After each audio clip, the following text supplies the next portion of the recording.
NASA is projecting spending nearly $1 billion on a tug to deorbit the International Space Station at the end of the decade to provide redundancy for safely disposing of the station. NASA laid out some of the details of its FY 2024 budget request on March 13. The $27.2 billion request supports NASA's full suite of programs in space and Earth science, space technology, aeronautics and human spaceflight, including the Artemis program to return astronauts to the Moon and continued operations of the International Space Station. One of the biggest new initiatives in the budget is the ISS deorbit tug, which would be used to perform the final lowering of the station's orbit to ensure it re-enters over the South Pacific. The new space tug program could cost as much as $1 billion. While budget documents did not include a spending profile for the project, Kathy Luters, NASA Associate Administrator for Space Operations, said the agency came up with a cost estimate a little bit short of about $1 billion. The exact amount, she said, will depend on what proposals the agency receives from industry. NASA had earlier planned to use Russia's Progress cargo spacecraft to deorbit the station. But the agency doesn't want to depend solely on Russian cargo spacecraft to deorbit the ISS. It has decided that additional spacecraft may provide more robust capabilities for deorbit. The new tug will supplement existing deorbit capabilities of the International Space Station partners, the space agencies of the US, Russia, Europe, Canada and Japan.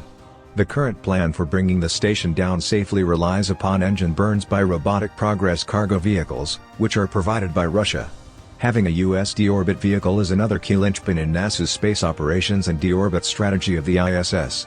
Moreover, Russia has voiced a desire to leave the ISS partnership at some point after 2024 to focus on building its own outpost in low Earth orbit.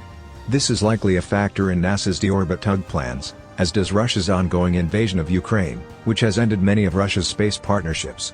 The tug was one of the few new projects in the budget request, which primarily continues previously announced science, exploration and technology efforts. The budget proposal also supports NASA's role in the European Space Agency's ExoMars mission, providing components like thrusters, radioactive heating units and launch services needed for ESA's Rosalind Franklin rover after ESA terminated cooperation with Roscosmos a year ago. The budget presentation included an updated schedule for the Artemis campaign of lunar exploration. That included a November 2024 date for Artemis II, the first crewed space launch system/Orion mission, a date NASA officials gave in a March 7 briefing about the uncrewed Artemis I mission. That schedule shows a December 2025 launch date for Artemis III, which will include the first human lunar landing of Artemis using SpaceX's Starship lunar lander and spacesuits being developed by Axiom Space. "We're still pressing to make Artemis III in 2025 and proceed on from there," said Bob Cabana, NASA Associate Administrator. However, Artemis IV, previously projected for 2027, had slipped to September 2028 in the new manifest. That will also feature a lunar landing using Starship as well as use of the Lunar Gateway. It will also be the first launch of the upgraded Block 1B version of SLS with additional payload capacity, which on that mission will be used to deliver the IHAB habitation module to the Gateway. Artemis IV has slipped because there's a lot that has to come together, between the enhanced upper stage, the Gateway logistics, the second mobile launcher. All of that has to work.